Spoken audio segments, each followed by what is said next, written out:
બુધવારે સવારે જમ્મુ અને કાશ્મીરના કિશ્તવાડ જિલ્લાના છત્રુના કલાબન વન વિસ્તારમાં સુરક્ષા દળો અને આતંકવાદીઓ વચ્ચે એન્કાઉન્ટર થયું હતું।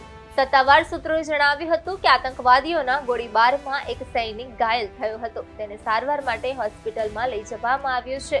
વ્હાઇટ નાઇટ કોર્પ્સે સોશિયલ મીડિયા પ્લેટફોર્મ એક્સ પર એક પોસ્ટમાં જણાવ્યું હતું કે પોલીસને આતંકવાદીઓની હાજરી વિશે ગુપ્ત માહિતી મળી હતી અને તેમણે સેના અને સેન્ટ્રલ રિઝર્વ પોલીસ કોર્સ સાથે સંયુક્ત ઓપરેશન શરૂ કર્યું હતું।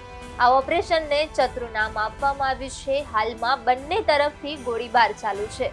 વિસ્તારમાં મોટી સંખ્યામાં સુરક્ષા દળો તૈનાત કરવામાં આવ્યા છે। સૂત્રોના જણાવ્યા અનુસાર આ વિસ્તારમાં 2 થી 3 આતંકવાદીઓ છુપાયેલા હોવાની શંકા છે।